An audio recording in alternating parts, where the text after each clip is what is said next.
Patrul Xidməti alayının əməkdaşları səhhəti pisləşən Vətən müharibəsi iştirakçısının köməyinə çatdı.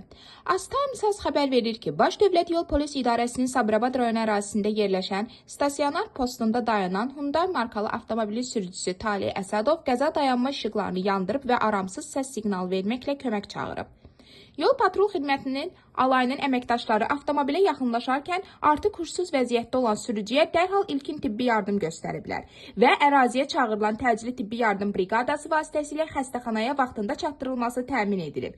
Şəhid övladı Qazi Taleh Əsədov xəstəxanadan çıxdıqdan sonra posta gələrək düşdüyü çətin vəziyyətdə köməyinə çatan polis əməkdaşlarına səmimi təşəkkürünü bildirib. Baş Dövlət Yol Polis İdarəsi şəfqətli davranışın polisin başlıca vəzifə borcu olduğunu qeyd etməklə yanaşı, son vaxtlar analoji hadisələrinin sayının artmasını nəzərə alaraq bir daha səhhətində ciddi problemlər olan sürücülərdən sükan arxasına əyləşməməyi, bu səbəbdən yaşanmış acı təcrübələrdən düzgün nəticə çıxarmağı, özlərinin və digər hərəkət iştirakçılarının həyatını təhlükəyə atmamağı xahiş edir.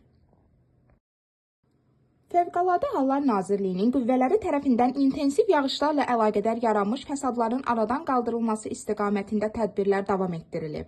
As-Times xəbər verir ki, bu barədə nazirlikdən bildirilib. Görülən zəruri və təxirəsalınmaz tədbirlər nəticəsində bir çox ərazilərdə su basmış yerlərdən suyun çəkilərək kənarlaşdırılması işləri yekunlaşıb.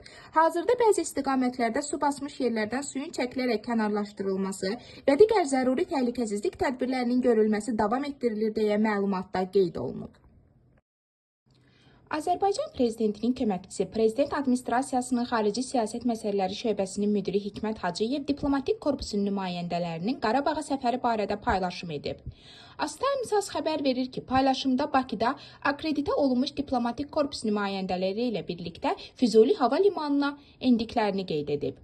Bakıda akreditə olunmuş diplomatik korpusla birlikdə Füzuli hava limanına endik. Şuşa və Xankəndiyə yollanırıq. Xankəndidə Qarabağ Universitetini və tələbələri ziyarət edəcəyik. Münaqişədən sonraki yenidən qurma və Qarabağ və Şərqi Zəngəzurun transformasiyası təsirlidir deyə paylaşımında qeyd olunub.